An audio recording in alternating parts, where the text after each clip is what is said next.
இயேசுவில் பிரியமான அன்னையினுடைய அன்பு பக்தர்களே, லூர்து அன்னை திருத்தலம் அமைந்திருக்கிற இந்த சிறுமலை மீது அன்னையினுடைய அருளை கண்டு கொள்வதற்கு நாம் இந்த நாளில் கூடியிருக்கிறோம். அன்னை மரியாளுடைய உதவுகின்ற, இரக்கத்தை பொழிகின்ற, அன்பு செய்கின்ற அந்த குணம் யூதேயாவில் உள்ள மலை நாட்டில் முதலாக வெளிப்பட்டது.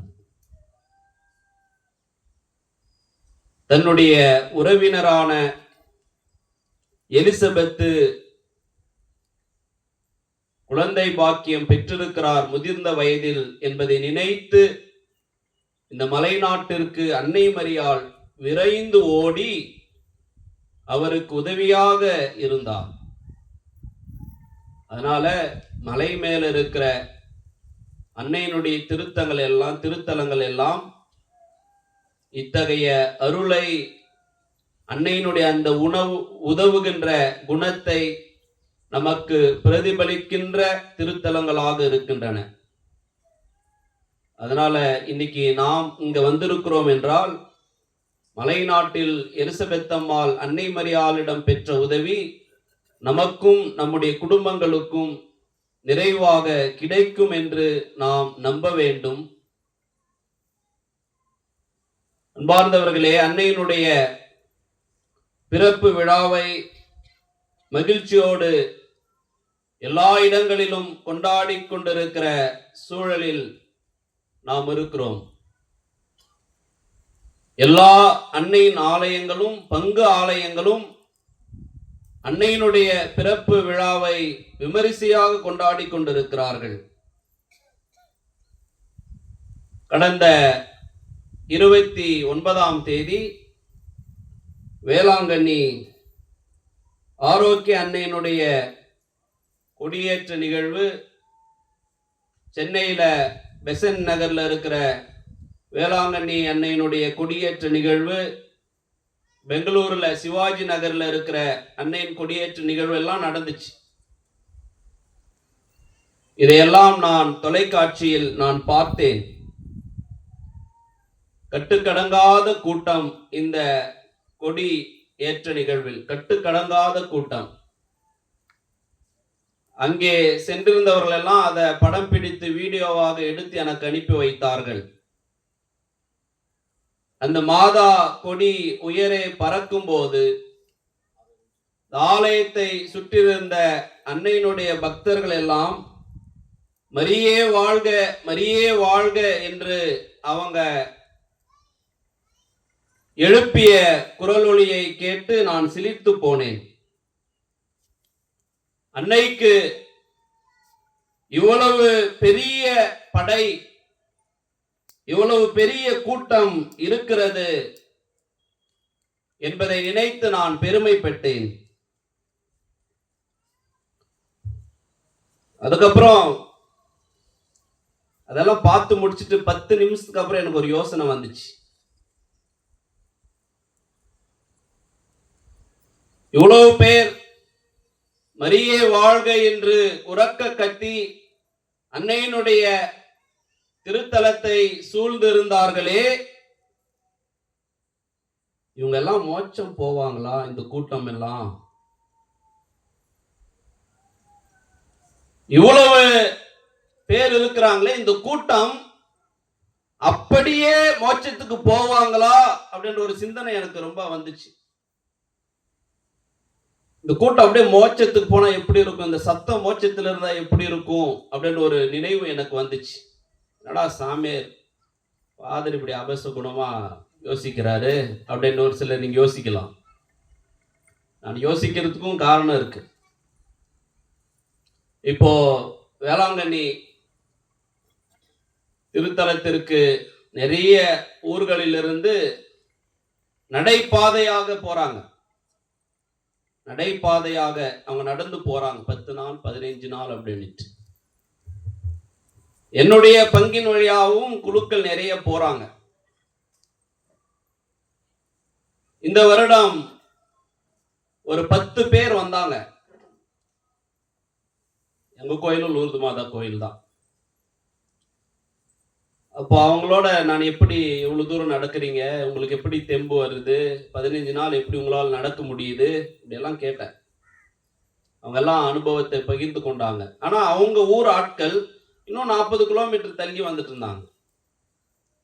அவங்க நாளைக்கு வருவாங்க ஃபாதர் அப்படின்னாங்க. ஏன் நீங்க அவங்களோட சேர்ந்து வராம முந்தின நாளே வந்துட்டீங்களே அப்படின்னு கேட்கும்போது, சாமி அதுல நிறைய பேர் தண்ணி அடிக்கிறாங்க சாமி, சிகரெட் குடிக்கிறாங்க சாமி, காவி உடைய போட்டுட்டு போற இடம்லாம் அசிங்கம் பண்றாங்க, அந்த குழுவுல இடம்பெறக்கூடாது என்று நாங்க முன்னாடியே எங்களுடைய நடைப்பயணத்தை தொடங்கிட்டோம் அப்படின்னு ஒரு குரூப் சொன்னாங்க. ஒரு நிகழ்வு. ரெண்டாவது நிகழ்வு, நீங்கெல்லாம் மாலை போடுறீங்களா? மாலை போடுறீங்களா? உங்களை தான் கேட்குறேன். தவக்காலத்துல போடுறீங்களா? கல்யாணத்தன்னைக்கு போட்டது தான் மாலை ஃபாதர், அதுக்கப்புறம் இல்லைன்றீங்களா? தவக்காலத்துல மாலை போடுறீங்களா? போடுறாங்க. நிறைய பேர் போடுறாங்க. போடும்போது சாமியார்கிட்ட வருவாங்க. எதுக்கு வருவாங்க? தவ உடையை மந்திரிக்கும் போது. தவமுடைய மந்திரிக்கு வரும்போது சாமியார்கிட்ட எப்பவுமே அவங்க அம்புல் ரெக்வஸ்ட் வைப்பாங்க. ஏன்னா வந்து மந்திரிச்ச உடனே ரொம்ப புனிதமா நடந்து வருவாங்க. நாங்க திருப்பலி ட்ரெஸ் போட்டு பீடத்தில் நடக்கிறதோட அவங்க ரொம்ப சாந்தமா நடந்து வருவாங்க. தவக்காலத்துல நடந்து வந்து சாமியார்கிட்ட அவங்க கேட்குற உதவி என்ன தெரியுமா? ஜம்மாலை கொடுங்க ஃபாதர், ஜம்மாலை கொடுங்க ஃபாதர் அப்படின்வாங்க. அப்போ அவங்களுக்காக ஜம்மாலை எல்லாம் வாங்கி வச்சு நாம ஜம்மாலை கொடுத்து மந்திரிச்சு அந்த ஜம்மாலை நம்ம என்ன பண்ணணும்? கழுத்துல போட்டு விடணும். யாருடைய வேலை அது? சாமியாருடைய வேலை. 40 நாள் 30 நாள் 35 நாள் அவங்க தவ முயற்சி இருப்பாங்க, எல்லாம் பண்ணுவாங்க. அது என்ன முயற்சி இருப்பாங்கன்னு அவங்களுக்கு தான் தெரியும். மொத்தத்தில் அவங்க காவி ட்ரெஸ் போட்டிருப்பாங்க. அந்த தவ முயற்சி எல்லாம் முடிஞ்ச பின்னாடி அவங்க மாலையை கழட்டணும் தானே? ஆமா, கழட்டும் போது எதையும் சேர்த்து கழட்டுவாங்க, ஜம்மாலையும் கலட்டி தூக்கி போட்டுருவாங்க. நான் சொல்றது உண்மை. மாலை போடும்போது மந்திரித்த ஜபமாலை அவங்க என்ன பண்ண மாட்டாங்க? கழுத்துல வைக்க மாட்டாங்க. ஏன்னா அந்த துன்ப நாட்கள் அதோட முடிஞ்சிடணும். ஜபமாலை துணி இனி எல்லாமே டிஸ்போஸ் பண்ணிடுவாங்க. அதனாலதான் ஒவ்வொரு வருஷமும் ஒவ்வொரு முறையும் ஃபாதர் ஜம்மாலை கொடுங்க, ஃபாதர் ஜம்மாலை கொடுங்க. இதுவும் ஒரு சில பக்தர்கள் கொண்டிருக்கிற விசுவாசம். அதனாலதான் நான் சொன்னேன், இவ்வளோ கூட்டம் மாதா திருத்தலங்களில் கூடுகிறதே, மரியே வாழ்க என்று அவங்க கதறுகிறார்களே, அன்னை மரியாளை போற்றுகிறார்களே, இந்த கூட்டம் எல்லாம் எங்க போகுமா? எங்க? மோட்சத்துக்கு போகுமா? போனா நான் ரொம்ப சந்தோஷம். இப்ப நான் என் கேள்வி உங்களை பார்த்து அதுதான். இப்ப நீங்க எல்லாம் மாதாவினுடைய மகிமையை காண்பதற்கு, பரிந்துரை பாதுகாப்பை நாடி பிறந்த விழாவை கொண்டாடுவதற்கு, முதல் சனிக்கிழமையை கொண்டாடுவதற்கு பக்தியோடு வந்திருக்கிறீங்கல்ல, நாமெல்லாம் மோட்சம் போகுமா அப்படின்றத தியானிக்கலாம். இன்னைக்கு என்னுடைய பக்தி உண்மையாகவே உண்மையான பக்தியாக இருக்கிறதா என்பதை நாம் சிந்திக்க அழைக்கப்படுகிறோம். ஏன்னா எனக்கு அந்த சிந்தனை வந்தப்பதான் நான் ட்ரூ டிவோஷன் டு மேரி, மரியாளின் மீது உண்மையான பக்தி என்கிற புனித லூயிஸ் தி மான்போர்ட் அவர்களுடைய புத்தகத்தை வாசிக்க நேர்ந்தது. என்னுடைய சிந்தனைக்கு ஏற்ற மாதிரியே அங்க கருத்து வந்துச்சு. புனித மான்போர்ட் அன்னை மரியாளின் மீது மக்கள் கொண்டிருக்கிற பக்தியை பற்றி பேசும்போது 7 விதமான போலி பக்தர்கள் இருக்கிறாங்களாம். என்ன பக்தர்கள்? வாய்த்தால் சொல்லுங்க. என்ன பக்தர்கள்? யாருடைய பக்தர்கள்? அன்னை மரியாளுக்கு 7 விதமான போலி பக்தர்கள், ஃபேக் டிவோட்டிஸ். 7 பேர் 7 விதமா இருக்கிறாங்க. அது கத்தோலிக்க திருச்சபையில, பிற சபைகள் இல்லையா?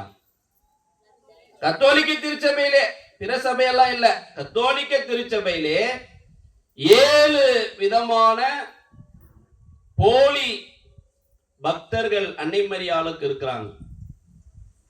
இந்த பிரசங்கம் வைக்கும் போது இது உங்களுக்காக நான் வைக்கல, எனக்கு சேர்த்தி தான். நான் இதை படிக்கும்போது எனக்கு ரொம்ப பாதிப்பு வந்துச்சு. நாம எந்த கேட்டகரியில், எல்லா கேட்டகரியிலும் ஒரு முறை நான் இருக்கிறேன். அதனால நீங்க ரொம்ப வருத்தம் படாதீங்க. நம்முடைய ஆன்ம ஈடேற்றத்திற்காக உண்மையான அன்னையுடைய பக்தர்களாக இருப்பதற்கு இந்த சிந்தனை உங்களுக்கு உதவும். 7 விதமான அன்னை மரியாளுடைய பக்தர்கள். முதலாவது விமர்சிக்கிற பக்தர்கள். என்ன பக்தர்கள்? விமர்சனம், கிரிட்டிக்கல், ஆல்வேஸ் கிரிட்டிசைஸ். எதையும் விமர்சித்துக் கொண்டிருப்பாங்க. யாருன்னா அவங்க நல்லா நிறைய படிச்சவங்க, ஸ்காலர்ஸ். நான் நிறைய படிச்சிருக்கிறேன், எனக்கு நிறைய அறிவு, நிறைய நான் பார்த்திருக்கிறேன் அப்படின்றவங்க தான் இந்த விமர்சிக்கின்ற பக்தர்கள். அவங்களது என்ன வேலை? அவங்க கத்தோலிக்க கிறிஸ்தவர்கள் தான், ஜபமாலை ஜெபிக்கிறவங்க தான், மாதாவை நம்புறவங்க தான். ஆனா அவங்க சொல்லுவாங்க, எல்லாம் இவங்களாம் ஏமாத்துறாங்க, அற்புதம் அதிசயம்னு சொல்லிட்டு சும்மா எல்லாம் நம்ம ஷோ காட்டிட்டு இருக்கிறாங்கன்னு சொல்லுவாங்க. மாதா பேரை சொல்லி ஊருக்கு எடுத்துட்டு இருக்கிறாங்கன்னு மக்களை பார்த்து சொல்லுவாங்க. நிறைய மாதாவை பத்தி சொல்றதெல்லாம் கதைங்க, கட்டு கதைங்க, இதெல்லாம் பைபிள்ல இல்ல அப்படின்னு சொல்லுவாங்க. சும்மா சும்மா அவங்க முட்டி போட்டு ஜெபிக்கிறாங்க, சுரூபத்துல முன்னாடி போய் நிக்கிறாங்க, வீதியின் ஓரத்துல இவங்க எல்லாம் வேஸ்டா முட்டி போட்டு ஜெபிச்சுன்னு இருக்கிறாங்க. அந்த சுரூபெல்லாம் ஒண்ணு சிலை தான், மரம் தான். ஆனா கத்தோலிக்க கிறிஸ்தவர்கள் நிறைய பேர் திசை மாறி போயிட்டே இருக்கிறாங்க அப்படின்னு சொல்லுவாங்க. இவங்க யாரும்? இவங்க எல்லாம் ஸ்காலர்ஸ். நான் நிறைய படிச்சுக்கிறேன், நிறைய தெரியும், பைபிள்ல நிறைய படிச்சிருக்கேன் சொல்றவங்க தான். ஆனா இந்த மக்கள் ஏமாந்து போய் சிலைகள் பின்பாக மாதா பேரை சொல்லி அழிந்து போகிறார்கள். ஆனா எங்களை யாரும் அப்படி அழிக்க முடியாது என்று மார்தட்டி கொள்ளுகிறவர்கள் இவங்க தான். மாதா பக்தர்களை திசை திருப்புகிறவர்கள். முதல் இப்படி சொல்லி சொல்லி இதெல்லாம் வேஸ்டா, இதெல்லாம் வேஸ்ட், அது கல்லு, அது சிலை. ஆனா அவங்க கத்தோலிக்க கிறிஸ்தவங்க தான். நீங்க பண்றதெல்லாம் வேஸ்ட் என்று சொல்றவங்க. இவங்க என்ன பக்தர்கள்? குறை சொல்லுகிற, விமர்சிக்கிற பக்தர்கள். என்ன பக்தர்கள்? வாய் தோறுங்க. இதுல நீங்க எவ்வளவு பேர் இந்த ஃபர்ஸ்ட் கேட்டகரியில் இருக்கிறீங்க அப்படின்னு நீங்க யோசிங்க. ஸ்காலருங்களா யார் யாரெல்லாம் இருக்கிறீங்க? இரண்டாவது பக்தர்கள். அப்பா நான் எந்த தப்பும் பண்ணிட கூடாது, பழிப்பாவம் என் மேல வந்துடவே கூடாது, பழி பாவத்திற்கு அஞ்சுகிற பக்தர்கள். என்னன்னா அவங்களுக்குள்ள எண்ணம், ஒருவேளை மாதாவுக்கிட்ட அதிகமா ஜெபிப்பதனால நான் இயேசுவுக்கு மரியாதை செய்ய மறந்து விடுகிறோனோ என்கிற அச்சம். மாதாவிடம் அதிகமாக ஜெபிப்பதன் வழியாக இயேசுவுக்கு கொடுக்க வேண்டிய மரியாதையை நான் குறைத்து கொண்டேனோ என்கிற கவலை. அதனால இவங்க என்ன பண்ணுவாங்க? நிறைய மாதாவை பத்தி பேசினா அவங்க பொறுத்து கொள்ள மாட்டார்கள். இயேசுவை பத்தி பேசு, மூவர் இறைவனை பத்தி பேசு. இந்த புரோட்டஸ்டன்ட் சொல்ற மாதிரி நீங்க ஒரு மனுஷியை நீங்க மிகைப்படுத்தி பேசாதீங்க. திவ்ய நற்கருணைக்கு முன்பாக வருகிறவர்களை விட மாதாவிடம்தான் அதிகமான பக்தர்கள் வருகிறார்கள் என்று புலம்புகிற பக்தர்கள் இவங்க. என்ன பக்தர்கள்? என் மேல எந்த படி இருக்கக்கூடாது, நான் எப்பவுமே சேஃபர் சைட், சாமி பக்கம் தான் இருக்கணும். மாதா இல்ல, மாதா ஒரு படைப்பு, அதனால நான் அப்படி இருந்துக்குவேன். ஆனா மான்ஃபோர்ட் சொல்றாரு, திவ்ய நற்கருணையை வழிபடுகிறவர்கள், முன்பாக ஜெபிக்கிறவர்கள் அன்னை மரியாதை இல்லாமல் அங்க போக முடியாது. திவ்ய நற்கருணை முன்பாக மண்டியிடுவதும் மாதாவிடம் மண்டியிடுவதும் ரெண்டும் ஒண்ணுதான். மாதா தன்னுடைய மகன் இயேசுவிடம் ரொம்ப சீக்கிரமா அவங்கள கூட்டிட்டு போவாங்க. புனித குழந்தை இயேசுவின் தெரேசம்மான்னு சொல்லுவாங்க, ரொம்ப அதிகமாக மாதாவை அன்பு செய்கிறோமா என்று நீங்க பயப்படாதீங்க. உங்களால அவ்வளவு அதிகமா அன்பு செய்ய முடியாது. நீங்க அன்பு செய்தால் இயேசு ரொம்ப மகிழ்ச்சி அடைவார். மாதாவை நீங்கள் அன்பு செய்கிற போது இயேசு ரொம்ப மகிழ்ச்சி அடைவார். காரணம் அது அவங்க அம்மா. அதனால இரண்டாவது ஆட்கள் இப்படி எல்லாம் கடவுளுக்கு கொடுக்க வேண்டிய ஆராதனை எல்லாம் இந்த மாதாவுக்கு கொடுக்கறாங்க, அதனால நான் கொஞ்சம் ஜாக்கிரதையா இருப்போம் என்று சொல்லுகிற பக்தர்கள். இதுல இரண்டாவது கேட்டகரி எவ்வளவு பேர் இருக்கிறீங்க நீங்க நினைத்து பார்த்துக்கணும். மூன்றாவது வெளிப்புற பக்தர்கள், எக்ஸ்டர்னல் டிவோட்டிஸ். வெளி அடையாளங்கள்லாம் பார்த்தா மாதாவை இவங்க நேரடியாவே பார்த்து வந்தவங்க மாதிரி இருப்பாங்க.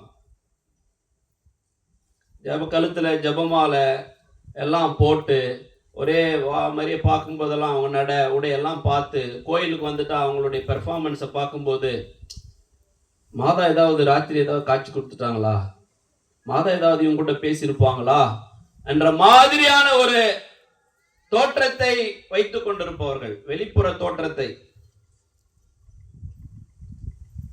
மான்ஃபோர்ட் சொல்றாரு, உலகத்துல நிறைய பேர் இந்த மாதிரி இருக்கிறாங்களாம் மாதா பக்தர்கள். நிறைய பேர் இந்த கேட்டகரியில சேர்ந்தவங்க தானா. நிறைய பேர் இது மாதிரி வெளிப்புறம் என்னன்னா நிறைய ஜெபமாலை சொல்லுவாங்க, ஜெபமாலை நிறைய சொல்லுவாங்க, நிறைய திருப்பலி பார்ப்பாங்க.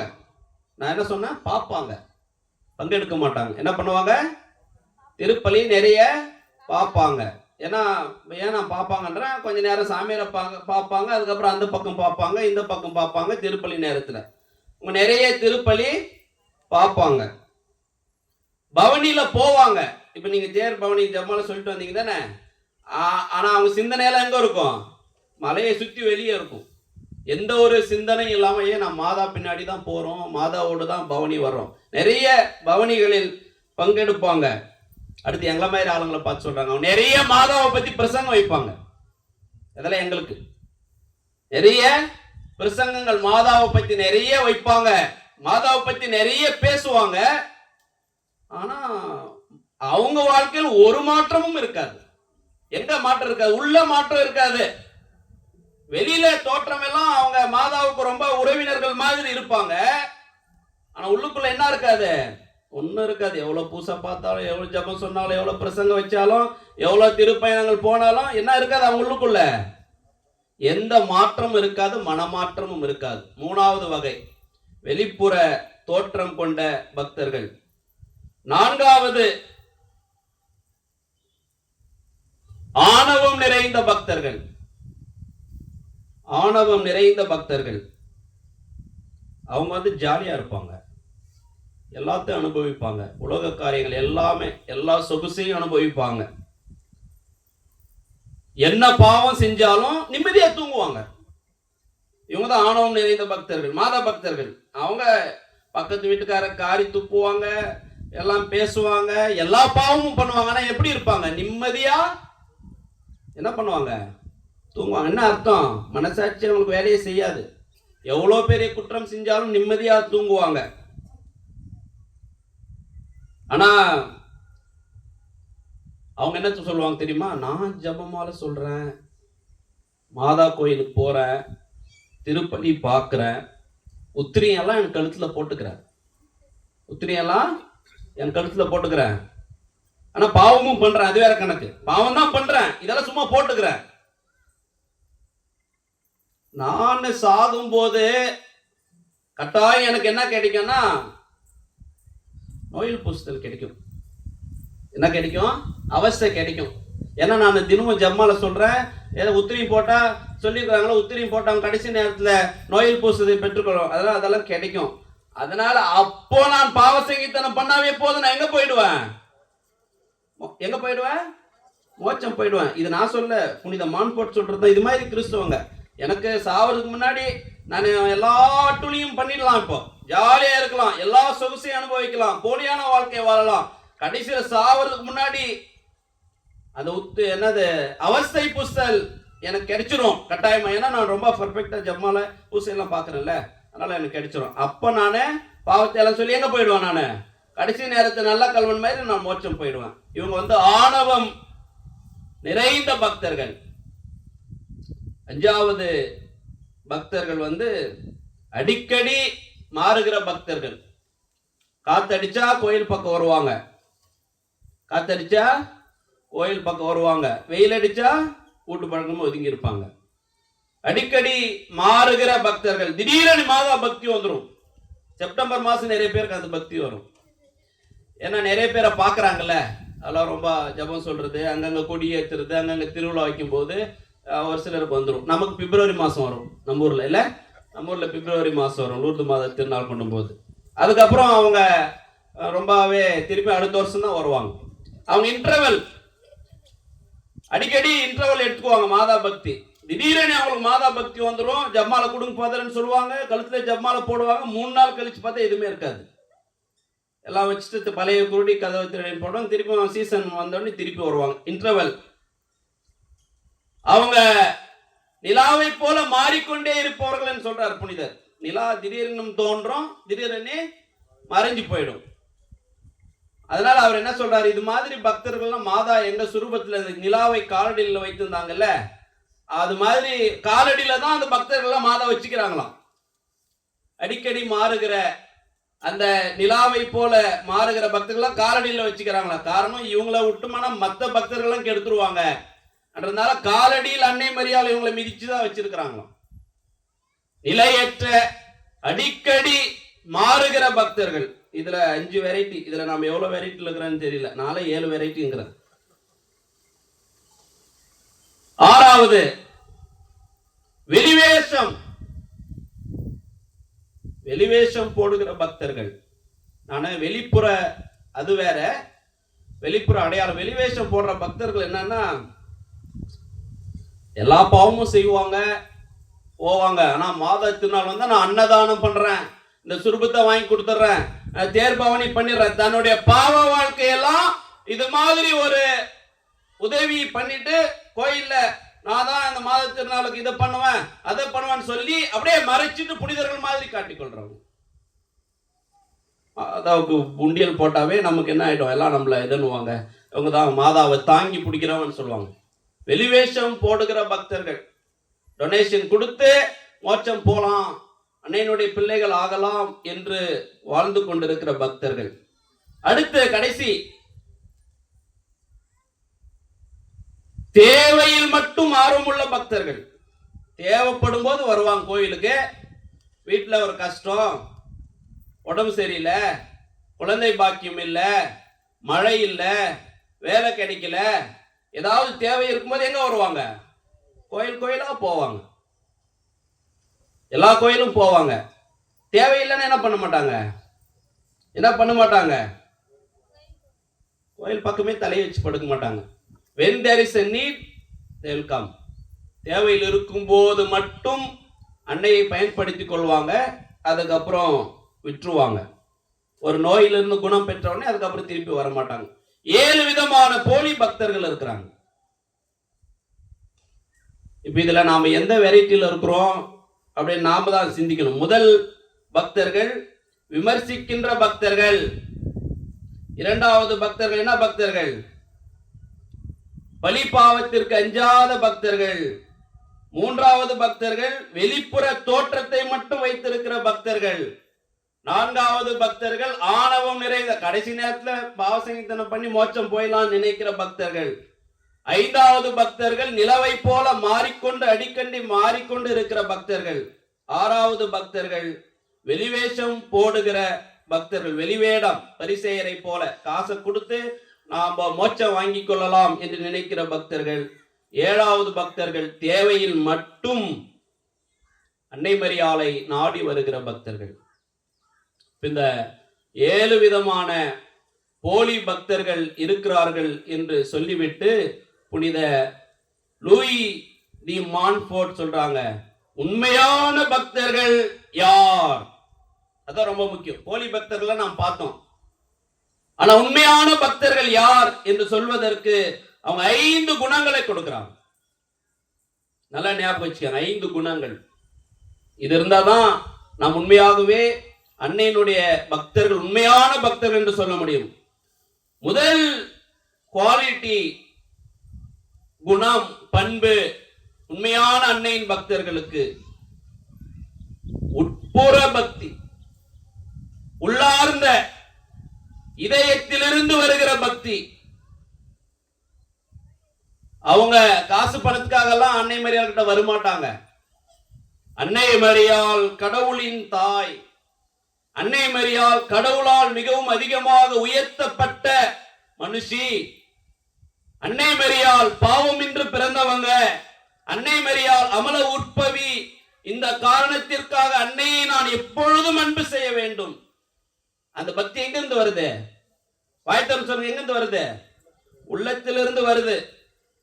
அந்த அன்னை மரியாள் மீது கொண்டிருக்கிற பக்தி உள்ளத்தின் ஆழத்திலிருந்து வர வேண்டும். ஒன்று. இரண்டாவது, அன்னை மரியாள் மீது கொண்டிருக்கிற பக்தி ஒரு குழந்தையை போன்ற பக்தி, மென்மையான பக்தி. அது என்னன்னா, ஒரு குழந்தை எல்லா சூழ்நிலையிலும் யாரை சார்ந்து இருக்கும்? யாரை சார்ந்து இருக்கும்? தாயை தான். தகப்பன் எல்லாம் இல்ல, தகப்பனும் தாயை தான் சார்ந்திருப்பாங்க. ஒரு குழந்தை எல்லா சூழ்நிலையிலும் தன்னுடைய தாயை சார்ந்திருக்கும். அதே போல எந்த ஒரு பக்தன் எல்லா சூழ்நிலையிலும் அன்னை மரியாளை நாடி வருகிறார்களோ அவங்க குழந்தைத்தனமான குணம் கொண்ட, எல்லா சூழ்நிலையிலும் அன்னையை நாடி வருகிற பக்தர்கள். மூன்றாவது, இந்த அன்னையினுடைய உண்மையான பக்தர்கள் யார் என்று சொன்னால் தூய்மையானவங்க. அவங்க பாவம் செய்வதற்கு அஞ்சுகிறவர்கள். நான் ஏற்கனவே சொன்ன ஆணவம் நிறைந்தவங்க, அவங்க உலக காரியத்தில் ஜாலியா இருப்பாங்க. ஆனா உண்மையான பக்தர்கள் பாவம் செய்வதற்கு அஞ்சுவார்கள். அன்னை மரியாளுடைய குணநலன்கள் உதவி செய்வது, ஜெபிப்பது, கடவுளுடைய திருவுளத்தை நிறைவேற்றுவது, கண்மூடித்தனமாக கடவுளை நம்புவது, துயரங்களை கடவுளுடைய அருளோடு எதிர்கொள்வது, இது மாதிரியான எல்லா குணநலன்களையும் தன்னுடைய வாழ்க்கையில் கடைபிடிக்க வேண்டும் என்று நம்புகிறவர்கள். அவங்க தான் தூய்மையான பக்தர்கள், தூய்மை குணம் கொண்டவர்கள். நான்காவது, நிரந்தரமான பக்தர்கள், கான்ஸ்டன்ட். நம்ம முன்னாடி பார்த்தோம், அடிக்கடி மாறுகிற, ஆனா இவங்க நிரந்தரமானவங்க. எப்பவுமே அவங்க மாதா கிட்ட இருந்து அவங்களை பிரிக்க முடியாது. உலகத்துல எந்த சோதனை வந்தாலும் அந்த சோதனைகளை எதிர்கொள்வதுதான் அவங்களுடைய காரியமாக இருக்குமே தவிர வீழ்ந்து போவதவங்க கிடையாது. ஒரு சில நேரத்தில் தவறி போவாங்க, ஆனால் மீண்டும் எழுந்து வருவாங்க. யாருடைய துணையோடு எழுந்து வருவாங்க? மாதாவோட துணையோடு எழுந்து வருவாங்க. கான்ஸ்டன்டா மாதாவினுடைய கரங்களை பிடித்து கொண்டு அவங்க நடப்பாங்க. அவங்ககிட்ட எந்த மாற்றமும் இருக்காது. ஐந்தாவது, ரொம்ப முக்கியம், அவங்க எதையும் எதிர்பார்க்காமல் வாழ்வாங்க. யார்கிட்ட இருந்த? யார்கிட்ட இருந்த?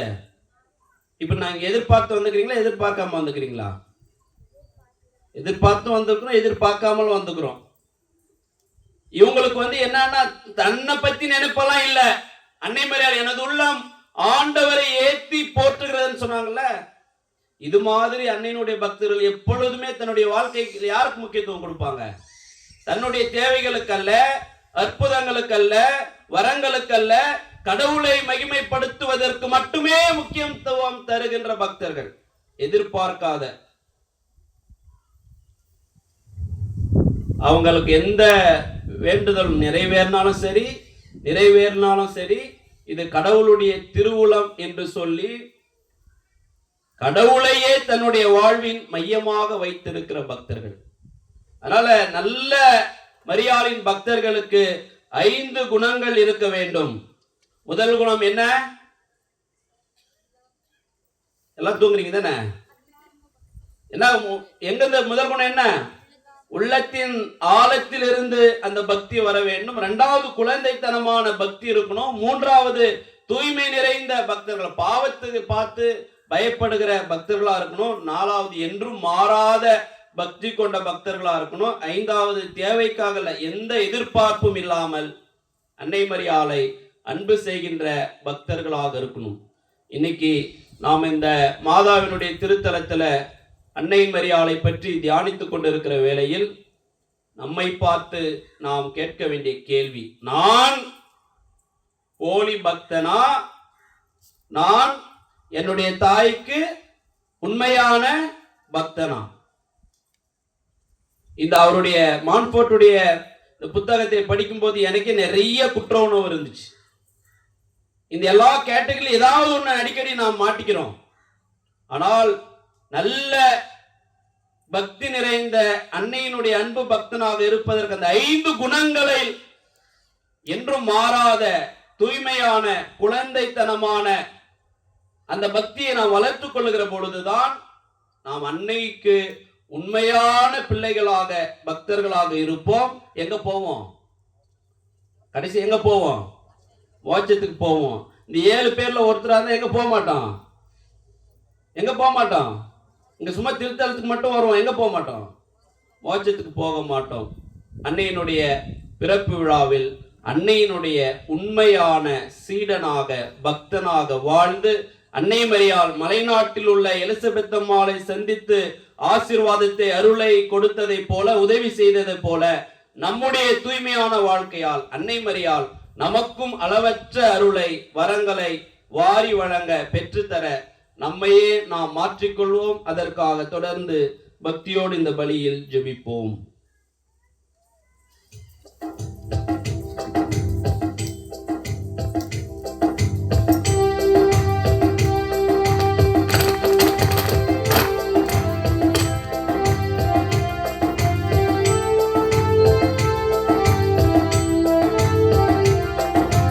பலியாக இதை உனக்கு தருவேன் என்று இந்த படைப்பெல்லாம் நீதானே படைத்தாயன்று.